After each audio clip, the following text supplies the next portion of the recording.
Hello, everyone, and welcome to the Kyle Kingsbury podcast, the podcast where publicists ask me, Kyle Kingsbury, to interview people for the Kyle Kingsbury podcast, and I, who have never hosted a podcast in my life, do my level best to keep up. I'm your host, Kyle, not Kyle Kingsbury, and this is episode 1. Like, be distracted at this time. Eating the biggest frog first, sleeping well, environment setting, getting your caffeine at the right time. I mean, have you ever crushed a man's skull with a rock? No, I don't, and I hope I don't have to. But if you did it, you'd be efficient. God, yeah. Let's pretend that I am, instead of Kyle Kingsbury MMA fighter, I'm Kyle Kingsbury software engineer. Hi, I'm Kyle. I'm from Chicago. I am speaking at this conference coming up. For a couple of people, like, they were like, hey, my dream is to work at the UN. Kyle Kingsbury goes and talks to his friend who knows the hiring manager, and now Kyle got the job and isn't even of that 1,000 pool that just applied online.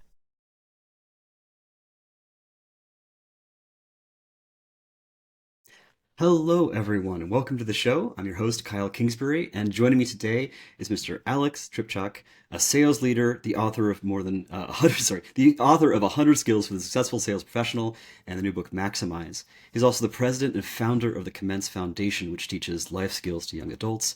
Please welcome Alex. Thank you so much for having me, Kyle. Pleasure to be here. Looking forward to seeing how I can add value to your listeners.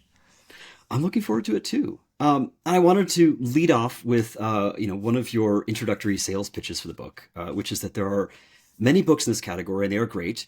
Yeah. But books can be tiring, trifling, and mind-numbing, I think was the phrase. And I've often felt that books can be trifling. Do you think we should do away with books altogether? And if so, how do we start? It's a good question. So I think books, fundamentally, I love books, but there are a lot of times when people drone on, right? It's like you got to start at page 1, read through 250. Sometimes it's laborious. Some chapters don't call to you, and you're like, can I just skip this? Am I going to miss anything really important? And especially in the self-development space. So it's always tough to figure out those tactics. And there's a lot of people out there, they're like, take your age and then, or to take 100 minus your age, and that's how many pages you give a book. You probably have heard this, right? Until you give up on it. So it's sad to me that we have these calculators or calculations as to how much time you should give a book before giving up on it. So for me, I'm like, well, how about we don't give up on it? How about we structure something that you can read, whenever you want, jump in and out, find what's most beneficial for you. So both of my books are structured in that 100 to 1 countdown fashion. So you find the sections that are helpful for you. The first book where you're just talking about, I did a little intro video there on YouTube with the mind-numbing trifling. That was if you said, hey, sales books, I need help with relationship building, I need help with closing sales, you would jump into the sections that help you. And it's similar for the habit formation, time management, energy cultivation, motivation, and alignment that we talk about in the second book over my shoulder here. So to answer your question, I love books because it's an entree into someone's life. You're talking about 20, 25, 30, sometimes years that they have taken, and they've collated, crystallized all of their life's learnings and put it into this nice little package for you. But I think we need to do a better job of marrying the conversational tone of maybe a magazine or an article you read online that does well with a book. And we need to make sure people can hop in and out where it's most beneficial for them. And that's something you do, I think, really well in Maximize. I haven't read the entire book yet, but I was delighted to find these little bite-sized sections with actionable information within just a few pages. Yeah, I mean, that's the goal, is everything is 250 to 1,000 words. Here's the copy here. So it's really architected that way to make sure it's for action orientation. So what do you want to get out of it? What's the action item? How can you apply it? Taking action is much more important than reading something that is powerful or good. It's about what you do with it. Yeah. In fact, you write about this eloquently, saying if after reading a book you often say, "So what? That was good, but how can I readily apply that in my life?" Yeah. Assuming you don't like that feeling, Maximizes the book for you. Right. Exactly. And I've certainly felt that way after several books. I was actually just looking at a book that I was digging into for a talk recently, and I mean, listen to this nonsense. And Telamon's son was first to kill his man, Sarpedon's comrade, Epicles great with heart. He brought him down with a glinting, jagged rock, massive, top of the heap, behind the rampart's edge, no easy lift for a fighter, even in prime strength. Working with both hands, weak as men are now, giant Ajax hoisted it high and hurled it down, crushed the rim of the fighter's four-horned helmet and cracked his skull to splinters, bloody pulp. when am I gonna use this? Utter nonsense. I mean, what, like, why bother? Yeah, Homer's Iliad. Yeah. See, I am a sucker for mythology, so I like Ajax and all of that. But so it's vivid, but like to your point, okay, that's not going to be beneficial for me. So, Yeah, I mean, like, have you ever crushed a man's skull with a rock? no, I don't, and I hope I don't have to. But if you did it, you'd be efficient. Oh God, yeah. Now that we read that passage from Homer's Iliad, yeah, it would Yeah. be much more efficient than that. If you were to be conducting a long war against Troy as the Achaeans, how would you maximize efficiency of your armies? How would I maximize efficiency of my armies? I love these like questions that I did not see coming. So I would probably focus on using a lot of the Myrmidons, right? Since they were so powerful taking the beach of Troy. So leveraging them and their power and their kind of unification. They were all kind of acting as one. So I think that leveraging their power would be great. And then, maybe use the Trojan horse a little bit earlier. You have the advantage here of some foresight. Yeah, of So I course. guess there are actually actionable insights we can take from these books I if we guess. ever find ourselves in that particular historical conflict. Right, right. That's funny. I appreciate that. But I'm being a bit facetious here. Clearly, there is some purpose to literature beyond productivity. Uh, but one of the things I noted about Maximize was this habit 33 to minimize pure entertainment value experiences. Hmm. And you cite this Instagram quote that like one who lacks purpose distracts themselves with pleasure. Hmm. Yep. I often distract myself with pleasure, and I think maybe I should do it a little bit less. Why is it so dangerous for us to engage in that sort of literary appreciation without some productivity mindset? It's a good question. So I think I'm going to dig in one question deeper when you said, hey, sometimes I feel like I'm just going to pure entertainment value. Is that usually when you feel tired or lacking of purpose that particular moment or that particular day? Oh, it depends. If I'm sick, I will binge watch a series. Right, Absolutely. That's just right. filling time. Yep. But often I read because I'm engaged and finding pleasure in the activity itself, and that actually activates me. Okay. So if you're getting something out of it, then that's good. My point is what that sick, that tired, that not feeling so focused and energized in life. That's when I think entertainment pops up most. So that's I think the danger of it all. And to answer your question about literary reading, you were saying about how much should I focus on reading for pleasure versus reading for purpose? Yeah, or any kind of entertainment. Is there a role for pleasurable entertainment in life? Is that a goal in and of itself? I think you definitely need a recharge. Otherwise, if it's just go, go, go all the time, and I talk about this in the book, then you'll be at the risk of burning out and not finding joy in what you're doing. I think it just needs to be. Stephen Covey talks about how television, right? Television is an excellent servant, but a terrible master. So if you live your life that way, where you say, all right, I'm going to use this, whatever it is, an hour after dinner to kind of unwind before I get back into whatever I find purposeful, that's fine. You have the time constraint, you have resources in place to set your environment, whether it's a timer, the TV shuts off, whatever the situation Mhm. is. I think it needs to really be in that lane because To right avoid now, getting sucked into that hole. oh, 100%. And our society is built on entertainment over education. And it's Mm. really, really sad. You think about education, it's skyrocketed over the years. It gets more and more expensive, especially higher education in college. So when you think about entertainment, it's become more and more accessible. You think about the operating power of your phone, right? You think about maybe I'm dating myself here, but I think you and I are somewhat contemporaries. You remember when you used to be able to take a couple photos and you have to delete them, right? And you Mhm. had one or two videos, or there were great limitations. Now you can do pretty much whatever you want on the phone at great speed. And then you think about something like a television I mentioned earlier. A television, I'll give you a little question here. Do you know how many years in the last 40 years TVs have depreciated? I assume all of them. You're pretty much right. Yeah, it was like 39 out of 40 or 40 out of 41. Yeah, the price has fallen dramatically, especially as like a square meter of television versus dollar cost. Yeah, you nailed it. So pretty much every year it depreciates. So you think about back in the day, it used to be these $5,000 televisions. Now it's you spend maybe $500 on a TV. So it just continues to go down. So entertainment has become more and more accessible. It's what our society focuses on. inordinately so. So you need to really kind of tap out of that and set an environment where you can focus on energizing and engaging activities that are going to help you move forward. But one of the hazards of working all the time is you can burn out. But you see, the other hazard is that you can become overly addicted to work. Yep. Have you experienced work addiction yourself, and how did you move through it? That's a good point. So I would say yes. I think I'm going to make a distinction here between work addiction and just being tied into your purpose and your passion in life. So going further into your purpose, I'm not going to discourage anybody from that. This is what you feel like is your calling. Your higher power is calling you to it. There's a greater good. Awesome. Put all your energy into it. If you feel like you're addicted to the work and you're chasing money, you're chasing fame, you're chasing some of those, again, societally recognized items, that's where you can get caught up. And I would answer your question probably yes in my 20s. I think about a couple different roles that I had, and things were going well, and I kind of got caught up in it. And whether it was money or it was I don't want to say fame necessarily, but it was the success metrics that were set upon me. I spent my career in sales, right? So you always had a target, a number, and I was always trying to overachieve that, be the top person, be the top rep.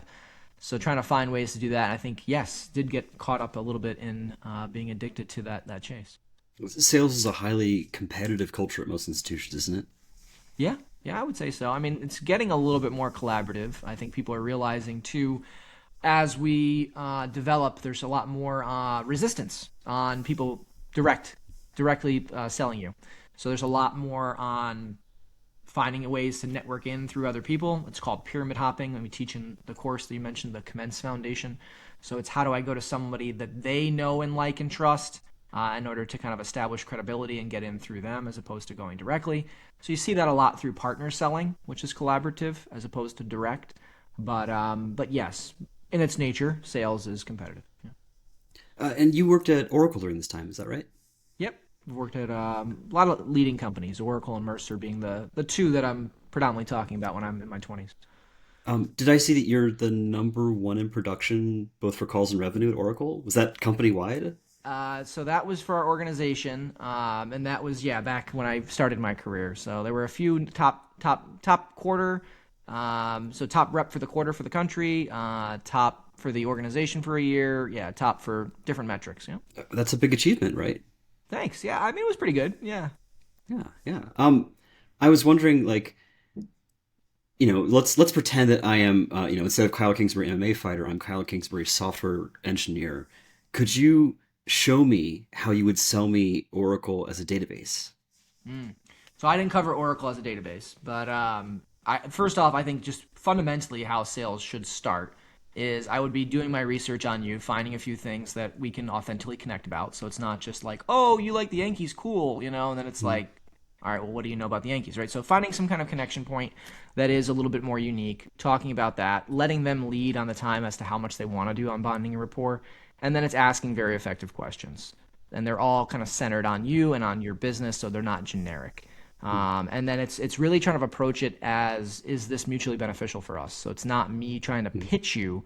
It's me trying to be that consultant, that advisor, that trusted advisor. So there's a book behind me called The Trusted Advisor. I'll see if I can find it quickly. Here it is. And this is probably one of my favorites ever for consultative selling, which is what I think most organizations should be focused on. So definitely worth checking out. But there's plenty of books I can recommend, but it's really going to be centered on knowing you, asking effective questions, figuring out how you can add value, where you can add value, and taking a long-term approach.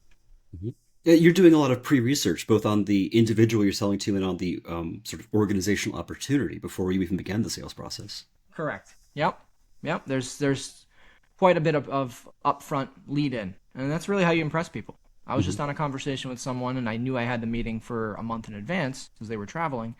So I picked up a copy of their book, made some comments on social media, went through different processes to make sure I kind of was out there supporting them first. You want to go first, give first, provide first before you ask for something. Yeah. I feel like, among engineers, there's often this maybe unearned or unjust derision against software salespeople. That why do these people exist? They're kind of slimy. They're just pushing things. But I also think that there is immense value to be had in a good advisor as a salesperson. Hmm. I think about when I was getting into motorcycling, I went to Scuderia in San Francisco, and there were two salespeople there who walked me through the process of picking out gear and figuring out where I wanted to ride and what groups I could go with and what kind of bike would be appropriate for my body and the riding style I wanted to do. And if you want to go camping, here's the things you have to think about. Yep. And it was that process of walking me through and identifying what I needed and figuring out how to get there that I felt respected and eager to purchase from them. And I came back year after year. Yep. Uh, No, I mean, know what they want and show them how to get it is an old Dale Carnegie adage from How to Win Friends and Influence People. And it's a principle that is in the top five as a little preview for my first book on 100 Skills of the Successful Sales Professional. yeah, it reframed the way I looked at sales. I started thinking of it more as an opportunity to service, really, to help that person get the thing that they need in life, and Yeah. you're the facilitator of that interaction. 100%. Yep. So I think anytime you start using the word sales or pitch, that's kind of where people's minds go, and they think whatever Glengarry Glen Ross or the Wolf of Wall Street. Always be They think of closing, all all of of that. these. Sorry, what was that? Always be closing. Yeah, exactly. Right. So think of these very charismatic, in your face, what is silver tongued or quick witted folks, and it's Mm-hmm. like, okay, yeah, there are some folks that are successful that way, but the majority of folks, it's what you're talking about right there. It's that facilitator, it's that advisor, it's that trusted person. Gotcha. Um, I wanted to ask you about sales tactics and how you handle objections in particular. Because Yeah. oftentimes people will front with all of these things they don't want to do. How do you accept that confrontation and figure out how to work with them? Yeah, it's really good. So there's something I call PAC. So it's PAQ or PAC. So it's pause, acknowledge their concern, and then either question or clarify. So that's where the Q or the C comes into place. So if you said, "Hey, your price is so high," and it could be, you take a second. Okay, I understand price is important to you. Can you tell me a little bit more about who you're comparing us to or what you saw, so you understand as opposed to just immediately getting in that defensive mode. So Hmm. you acknowledge where they're coming from, kind of build that emotional bond and rapport. It shows your high EQ, and then it starts to get into the questions, and then it might get further into let's try to do a side by side comparison, an apples to apples comparison, and then figuring out their priorities. It sounds like price is very important to you. Is price the number one priority for you? This way, if you Hmm. know that you're not the cheapest in the marketplace, then that might not be the best prospect for you, Hmm. depending on some of the other factors. So that's just off the top of my head, three of the things that I would come up with. And that PAC, PAQ or PAC, is something we've actually done in a cool way. We've built into this platform called Insightful AI. So it's a real-time sales tool. So it's real-time deal control platform is what the founder coined. So I really like that. But it's really making sure that every part of the process you have a resource, a live coach, and this AI assistant that helps you with these objections. So they'll spot the objection and then do basically what I just talked about for PAC: pause, acknowledge, Ah. question or clarify, and then it'll help guide you through that conversation. So this is an AI agent which is listening to you on a sales call and sort of Yep. suggests things to you subliminally. Uh, Correct. Yeah. So what's cool about it though is it's not just like some people are like, oh, what's AI going to know about my business? It's actually using best practices, whether it's your top rep, your manager, your training team, whatever it is. We put it into the platform along with our own best practices from our years of sales experience. mhm, And then you have that playbook that's built in real time. So it's mhm. not like, oh, it's a generic or it's not specific to me. It's exactly what you want. And then it comes up in real time for your reps. And you said there's a live coach. Is that a person as well working alongside? Yeah, yeah, really cool. So it would be up to 12 calls, I think is the most recent number for the platform, but it's up to 12 calls at a time. You can see the real-time transcripts happening, and then you can see like the open items, how they answer things, and you can be like, hey, chat them and be like, hey, make sure you ask about this.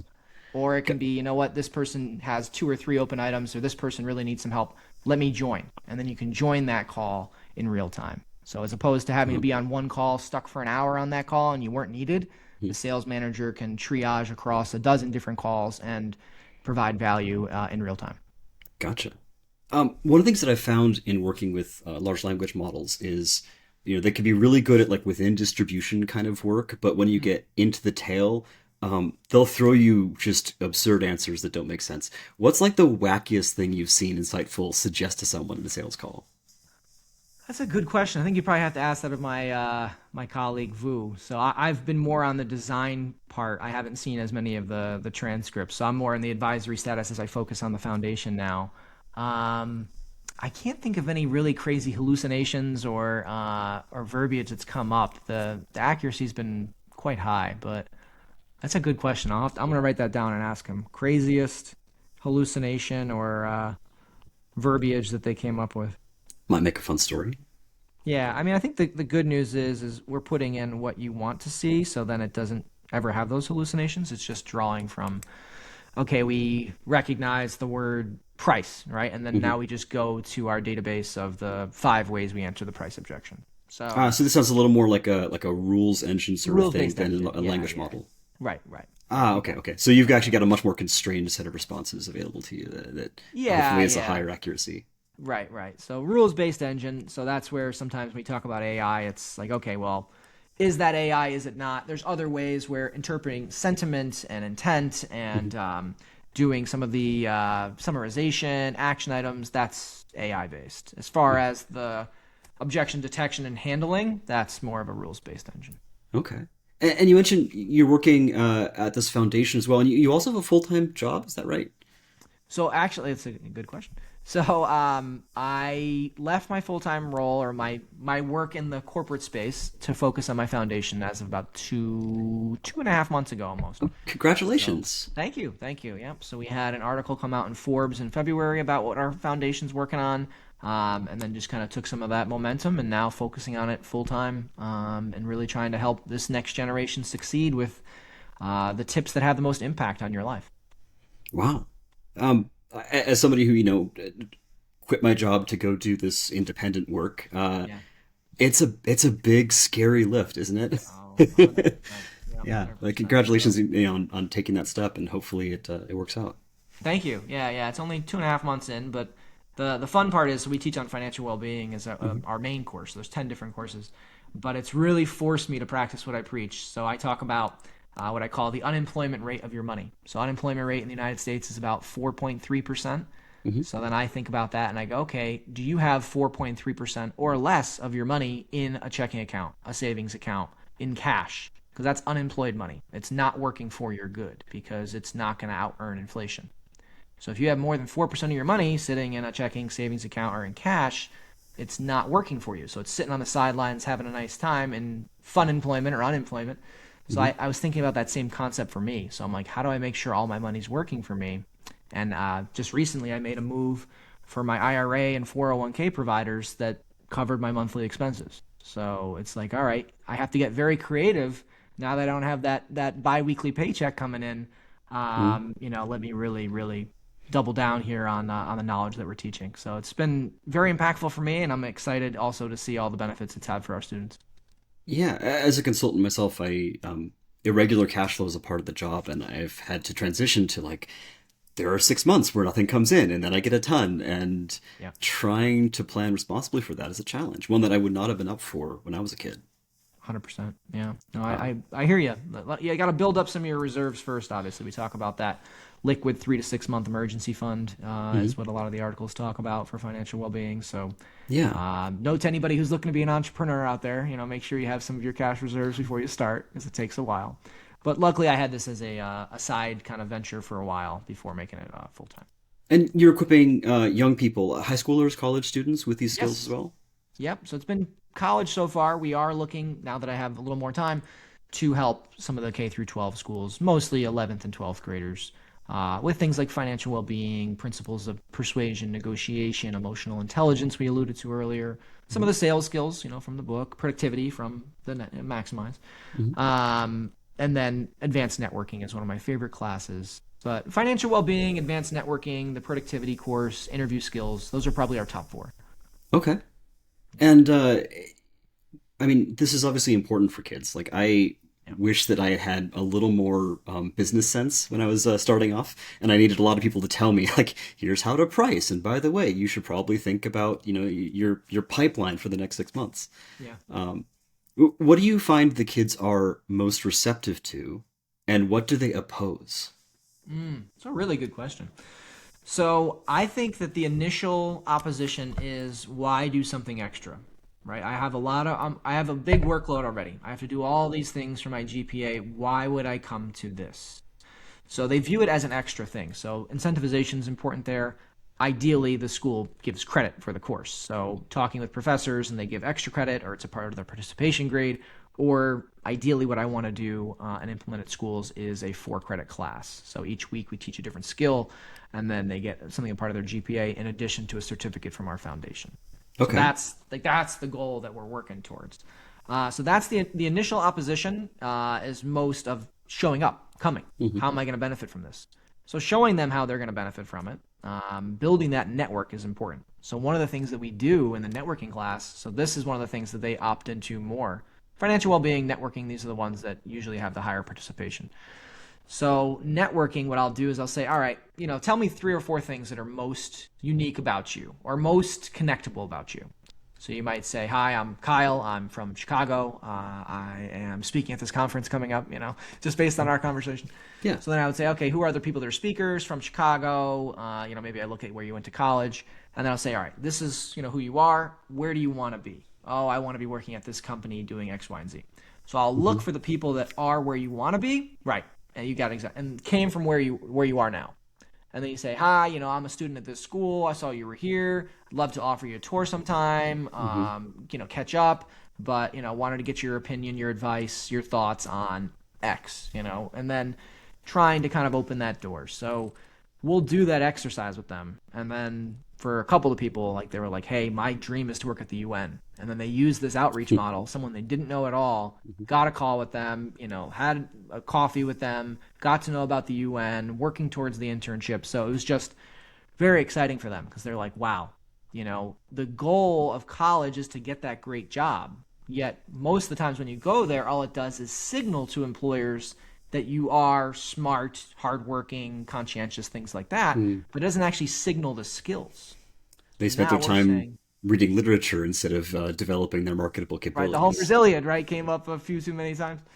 And I was an English major, so nothing against, literature, but so that's what we're doing with them is like, wow, my end goal I did in whatever it was, 3 weeks, right? So you think about college is 4 years. We just spent 3 weeks that got you further along towards your dream in life than arguably 4 years of the curriculum. It's sort of an orthogonal skill set, isn't it? I can't think of a single instance in I love my liberal arts education, but I didn't really get anything that focused on that kind of career skills, which is on me. I should have gone to our career skills center and taken advantage of it. Maybe I would have learned tactics like this. Yeah, I mean, the career centers are doing a good job for sure. I think there's some things they cover on resumes, LinkedIn, those types of things. So yeah, that would be beneficial to check out. But we're trying to really do advanced skill development. So these types of things, when I talk about the networking or financial well-being, these are things that we're trying to bring in as a new idea to schools. And on the topic of LinkedIn, I have to ask, like, as somebody who, does networking and sales and all this connection work, what the fuck? You don't Like, like LinkedIn? what is going on over there? Like, you get people being like, somebody ran over my dog this morning, and here's what I learned about B2B sales marketing. This is such a cliche joke at this point because the LinkedIn voice has developed into its own trope. It feels divorced from reality, right? Yeah, I could see that. I think unfortunately people see what works, so I can share examples for myself. I might share really, really, really compelling, well-written content, tagging people that I met that are super famous speakers, and I get whatever, 3, 4, 5, 6 likes, and it just doesn't get picked up. That's I me on post a LinkedIn picture. too. What's that? That's me on LinkedIn too. Nothing. I mean, It's just maybe like, like a dozen on the most interesting posts. yeah, right. So it's just like, okay, that's surprising. Like this is exactly what I thought LinkedIn was all about. And then I posted a few times about my son and, just about overcoming challenges, and it was connected back into work. but kind of giving people a voice to be vulnerable. Like it doesn't have to be, everything is hunky dory. Might be dating myself with that saying, but not everything has to be perfect. You can show the difficulties, and I talked about the difficulties, right? And I had this huge post. People saw a picture of my young son, got whatever 90 likes, 10 comments about how cute he is. I'm just like, okay, that wasn't exactly the point of the post. But I think that so many people are just tied into what works on other social media channels that now it's unfortunately taking over a little bit of LinkedIn. Mm. Yeah, the virality loop is driving that particular voice. I think you're right. Yeah. Okay.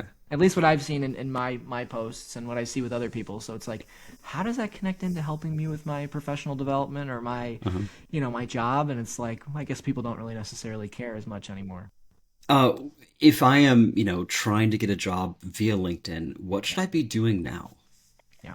Not just applying. So when people hit that quick apply and they think that they actually accomplish something, it's like hitting like on social media. Mm. Just dopamine hit, right? But you're not, it's artificial. You're not really gaining anything from it. You think about how easy it is. If it's easy for you, it was easy for 1,000 other people. And then I think all the stats out there, I've done quite a deep dive on this. There was this Forbes article that came out probably about 10 years ago now. It said up to 85% of jobs are filled via networking. And then people came in, they're like, no, that's not true. It's whatever, it's this number. Most of the studies are anywhere between 55 and 85%, 70% in the most recent study last year. So it's the majority of jobs. So you're going to have 1,000 people that apply online, and then, Kyle Kingsbury goes and talks to his friend who knows the hiring manager, and now Kyle got the job and isn't even of that 1,000 pool that just applied online.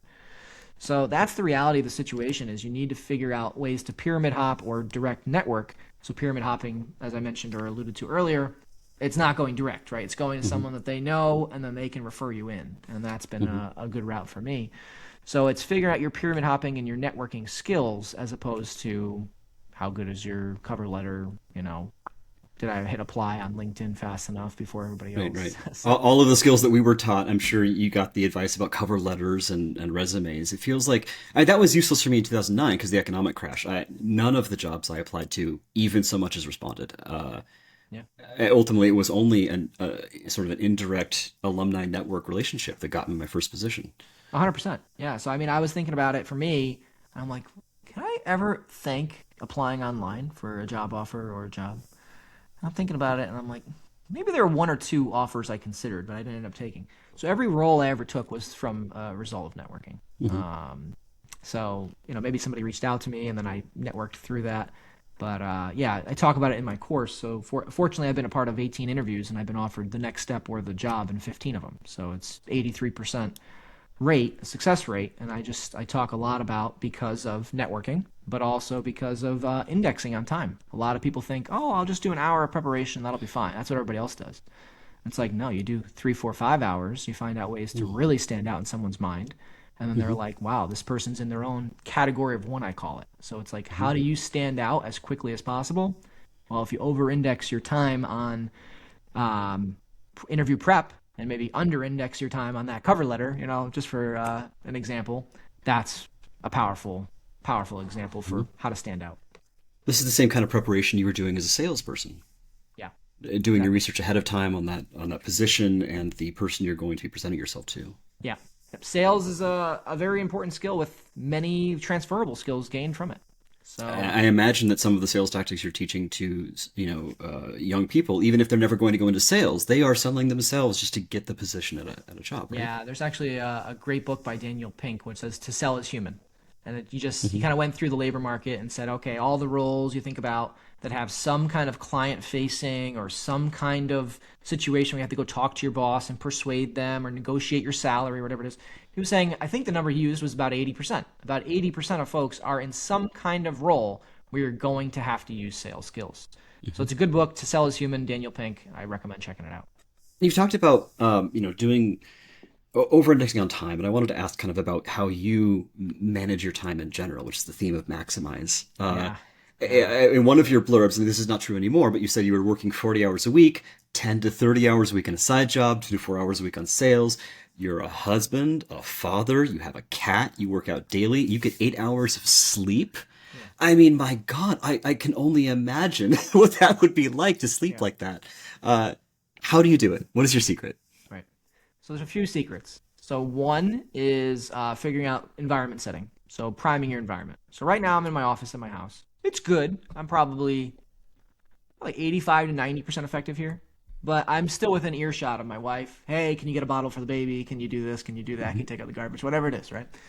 So I think when you have that potential noise or that availability, you signal, um, that's tough. So for me, I will spend at least 3, ideally 4 or 5 hours in the library every day. I have nobody, calling out my name, right? I can focus 100% on my work. And what I call about it, or what I like to call it in the book, is find a place where both everybody and nobody are watching. So you think about a library, Right. yeah, The it's not direct public presence, but it is indirect presence, and that right. gives you the social context to like, oh, I have to actually be on task here. Yeah, and I mean, there's environment settings, so there's people that are working well, right? They're right there and they're working well. Hmm. So you think about it. If you did something that was out of the ordinary at a library, everyone would stare at you, right? So you can't be Hmm. talking on your phone. You can't be slacking off, right? Hmm. So I think about that situation. So nobody's watching if you're playing along, you're doing your work, but everybody taps in if you do something a little crazy.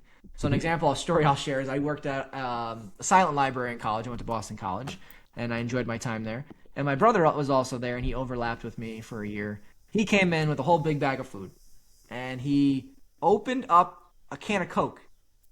And I'm because it's a dead silent library, so that sound there were like 200 eyes at him, like all at once, because they were just Hmm. like, "What are you doing? This is a silent library."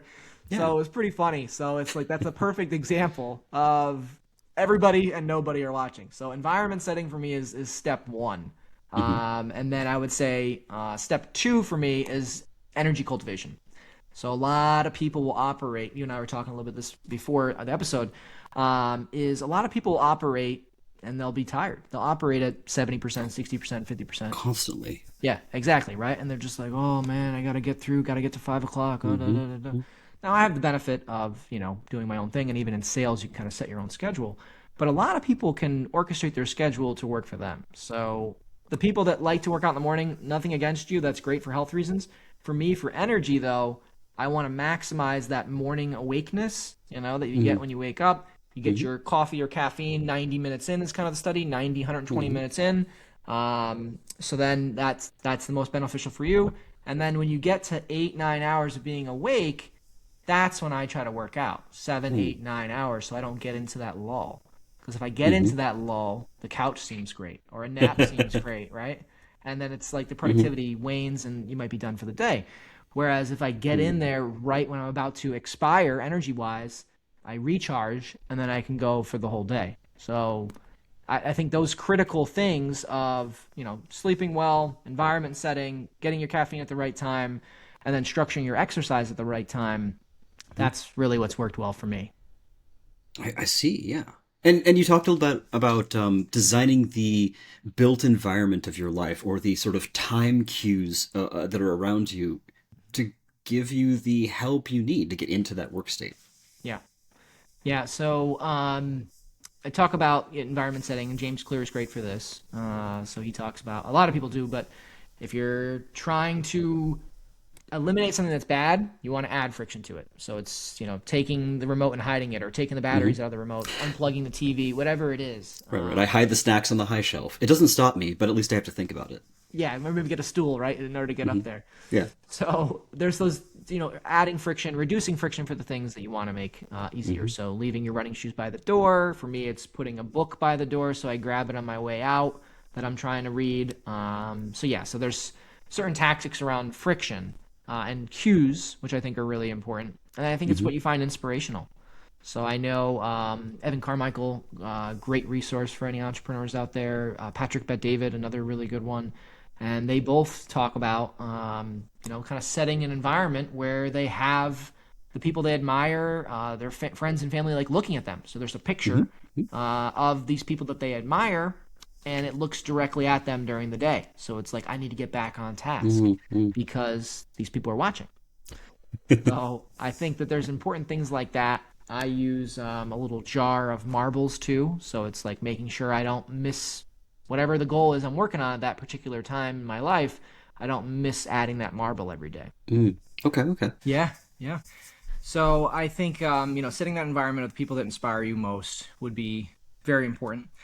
Tapping into those environments that I talked about, libraries, but planes are good, Mm. trains are good, cafes are good, especially if you're not facing the door. So another big thing I talk about is reducing visual stimuli.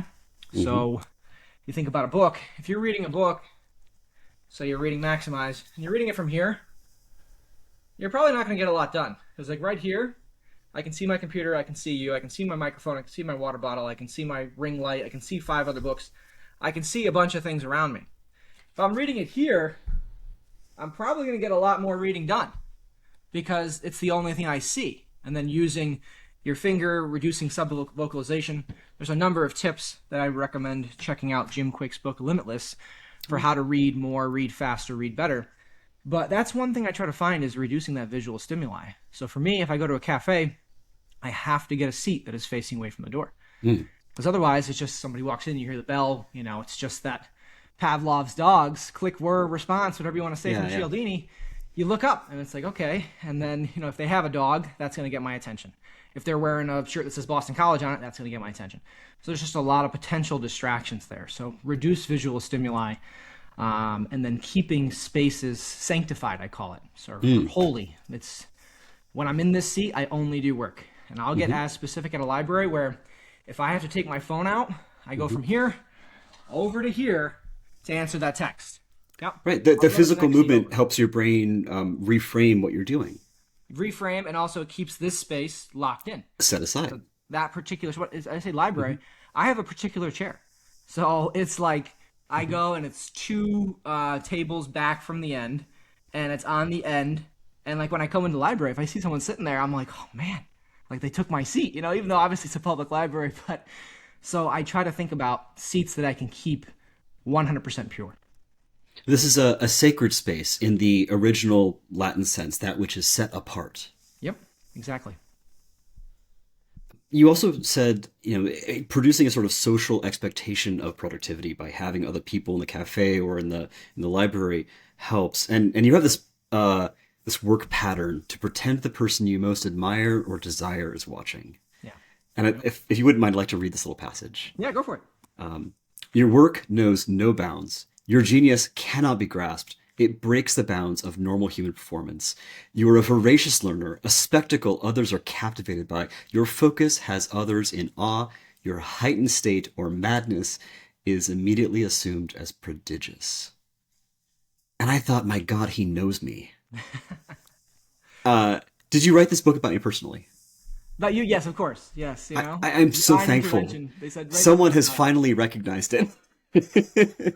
Yeah, you nailed it. You caught me. but I'm spying on you. Jokes aside, what is it? Who's the person who motivates you? Like, who do you contemplate being great for? Yeah.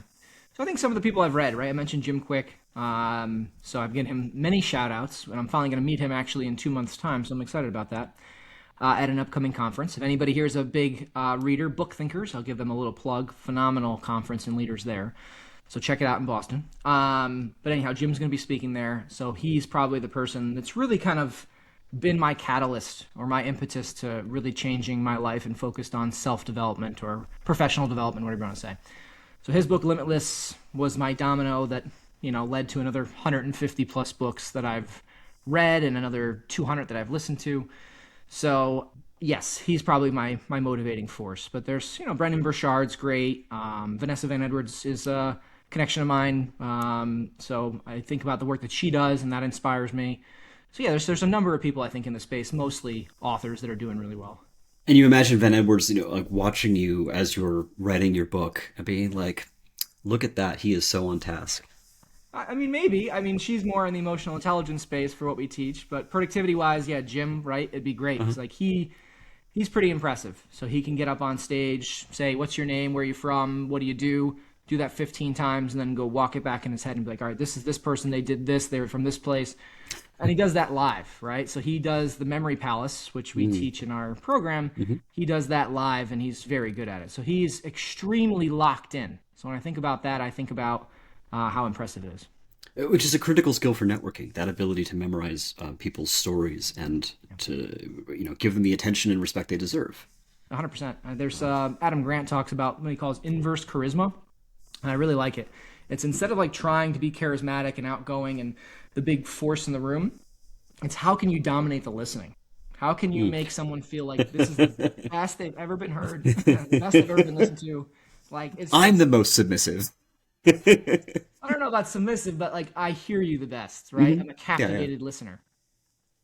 And I have some friends that do this and they do it really, really well. And people come to me all the time and they're like, oh my God, they were so amazing. Like I've never been listened to like that. They ask better questions in 1 hour than my clients have for 25 years.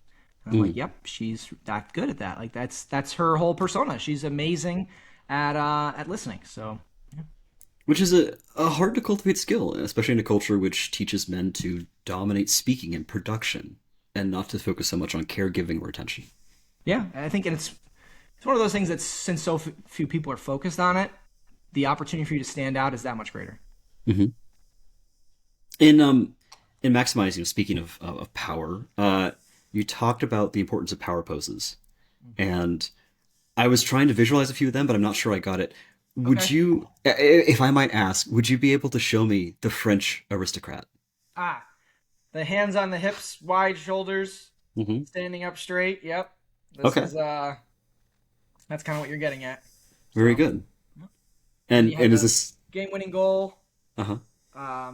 My favorite is the Obama. I don't know if I'll be able to pull it off on So screen. the lean back. Yeah, it's the lean back with your hands on your head and your feet We've all up on seen the the table. picture. Yeah. There we go. So, And so and you then would hold this pose for a few seconds and think about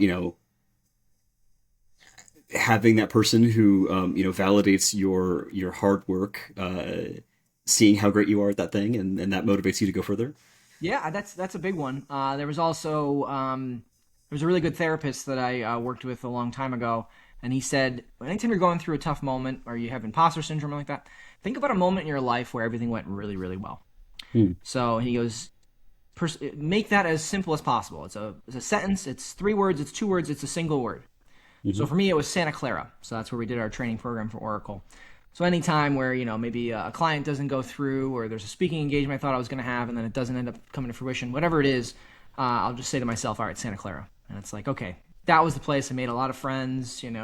Won awards, had a great time. The weather was perfect every day. It was just it was really, really good to me. So I'll just say that to myself, and that'll also help me lock in. So finding your phrase, using these power poses, thinking of who you admire or desire most, right? And pretending that person's watching. I think these are all good little tips and tools you can use.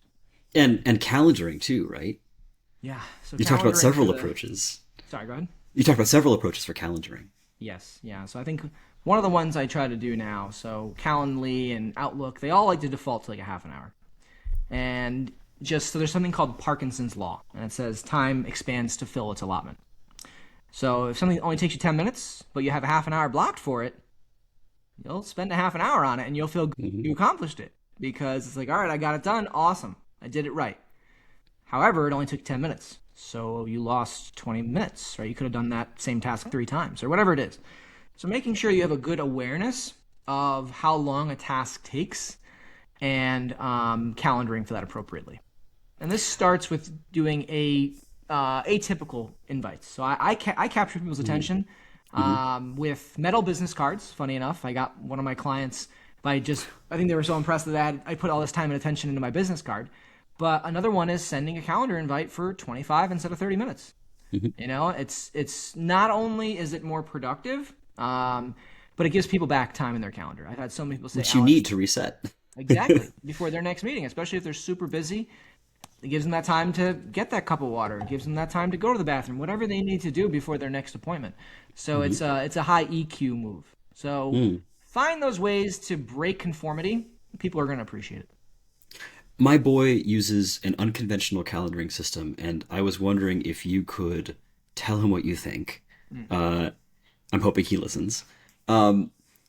When something happens normally, like every week or every month, he doesn't put it on the calendar. Instead, when it doesn't happen, he creates an entry on the calendar to mark that it's not happening. He calls this the anti-entry. Huh. I haven't heard of that one before. Yeah, I think the idea is that it keeps the calendar clear of sort of visual distractions and lets him focus just on what's different that week. Hmm. So if something doesn't happen, he puts it on the calendar, you said? Yeah, yeah. So like if we're gonna have date night, which is usually Thursday, Yeah. he will on only on the weeks when we don't have date night, he'll put an entry in no date night, and otherwise it's not on the calendar. Interesting. Okay. Yeah, I haven't seen that one before. I've seen some other ones like scheduling distractions is interesting. So Uh it's like be distracted at this time. So it gives you the huh. space, Uh huh. where it's like, okay, let me write that down and I'll come back to it during my distraction time. So you give the space for things that might hurt you as well as the ones that help you. So I thought that was interesting. But I haven't seen the anti-calendar. I do like the idea of scheduling distractions. It's like having a department of opposition. Yeah. Yeah, Yeah, that's a good way of framing it. let's have something that subverts the system inside the system itself. Yeah, I guess you could look at it that way. I think for me, it's just like I have so many thoughts on a daily basis that I'm just like, if I don't think of it or if I don't do it now, I might not get to it. But then a lot of Hmm. times I'll go down a rabbit hole and I'll spend an hour and I'm like, I just lost that hour and I have Ah, that so you keep time getting at me. box. What's that? You time box by having it in that calendar's time for the research. Right, right. Right. So then you Right. write it down, you put it on the calendar, and it's like, okay, I didn't lose it. I didn't Hmm. lose that good idea. It's there. It's documented for me later. Right. Right. Um, in your book, you say that you've done personally 95 plus of the 100 things. Yeah. Which five or fewer did you not do? And why Yeah. did you skip it? That's a good question. So some of them are a little bit more challenging than others. So the one that I mentioned, every task that's on your calendar, Hmm. do 3 to 7 days is the James Altucher method. So write down every single thing you do for the day. So, even the bathroom breaks, all that stuff, and you put it on a calendar. So I've only done that twice. So I haven't hit the 5 times. So that's the one that I've kind of called out where I'm like, not quite. And then some of the foods, that I recommend are vitamins. Not all of them I've tried. Hmm. So some of these are best practices from other folks. And then other ones are, things that I do or do well. So eating the biggest frog first, I'm not great at that. So I've never eaten a frog at all, so. well done. Well played, sir. So the Brian Tracy ideology of whatever your toughest task is, get it done Hmm. first thing in the morning. Hmm. So I have some pretty high cortisol levels, some pretty high stress levels when I first wake up. So I'm Hmm. usually trying to find ways to reduce that. Motivational, speeches I listen to, music, especially for me, worship music, very spiritual. Getting outside, looking up at the sky. I try to find things to calm me down as opposed to let me do Hmm. the hardest task first. So anyhow, so there's a few like that where maybe I'm not the greatest example of as the author, but they're But good as ideas. you know, we all have different chronotypes and different work schedules, and sometimes that early approach wouldn't work for you. No, right. So I'm very much a night owl. So I talk about that, the 5 a.m. Club, Robin Sharma's best-selling book. So for me, the main concept breaks down to where can you find an hour or two of undistracted time. Now, if you're living the normal life of going to bed at 11, waking up at 7 or 7:30 or 8, whatever it is, you're probably not going to find that time. The society and if you have family, Mm. those Hmm. distractions exist pretty much in the normal hours. And you think about Right. late night television, a sports game, all of that, depending on where you live, most things end 10, 11, maybe 12. Hmm. So if you want to find space where distractions don't really exist, your inbox isn't filling up, you're not getting the sporting events, you're not getting people yelling out your name. I mentioned my wife earlier. She's usually very helpful, so I don't mean to pick on her. But I would say you need to find time generally between whatever it is, 11:30 p.m. and probably 6:30 a.m. That you can really work without distraction. Outside the rest of the world. Right. Right. So for me, that's the nighttime. It's midnight, 1 a.m. But for some people, it's 4, 5, 6 a.m. You mentioned you're a spiritual man as well. Yeah. Um, and I want to ask what might be an indelicate question, so please, Yeah. Yeah. Yeah, go pardon for it. me or feel free to decline. Yeah. Um, have you ever thought to yourself in church, my goodness, this is taking a long time? Hmm. And Yeah. if you were to optimize church for maximal spiritual productivity, how would you do it? Yeah. Good question. So yes, I grew up Catholic, and I would say that the very I don't want to say this procedural process of church of sit, stand, kneel, recite, sit, stand, kneel, recite. It just wasn't for me. So I'm now non-denominational Christian, and that's much more praise God, 20, 25 minutes. They do a sermon. Some of them are anywhere from 25 to minutes to an hour. And then there's a closing prayer, and that's kind of how it ends, an hour and a half. So I like that structure better. It works better for me. I think that it's still, to your point about maximize and how can things be most effective, I would say you can certainly have some time blocks through the sermon and maybe some kind of key points you're going to share in the sermon. So this way people know where you're at. So if they're talking about 7 things, you do 1, 2, 3, 4, 5, and then when you get to 6 and 7, people know it's wrapping up soon. Mm. Our church is pretty good. They bring out the keyboard and the musical leaders when they get to like the last 5 or 10 minutes. But I think it's abiding by those principles and those cues so people kind of know where they're at in the process, and it's not just continuous going on and on and on. Mm. You might feel lost in the liturgy. Yeah. So you spent time doing all of this journaling and productivity work. And I wanted to sort of conclude with maybe a question about the antithesis of productivity.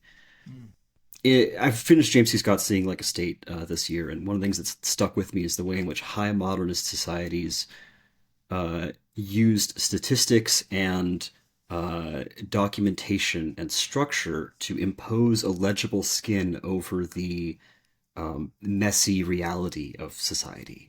And in the same way, like time journaling and bullet journals and writing down everything you do in the day, these are modernist approaches to time. They give us immense power and control in service of productivity.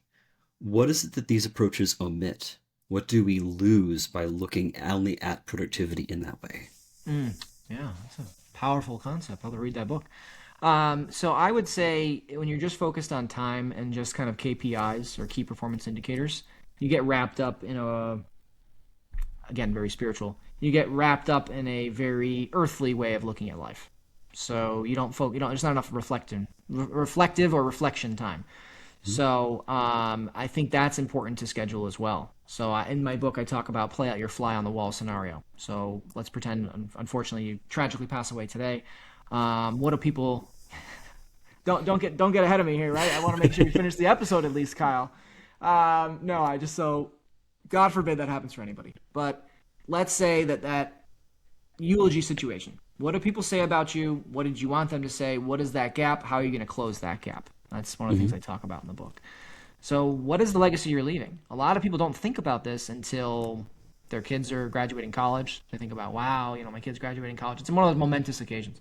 They think about it now maybe in their 50s. They think about their retirement party maybe in their 60s. They think about maybe going into a retirement community in their 70s, going into a nursing home in their 80s, whatever it is. They think about it well after your biography has been written. So you're towards the conclusion stage, and people are finally just starting to think about the first chapter. So one of the things I talk about is play out your legacy, leaving, living. So I want to make sure I got that right. That's why I had the big enunciation. So legacy, leaving, living. Every quarter, think about your life. How am I doing? How am I feeling? Who am I becoming? And I have like 18 categories in the book.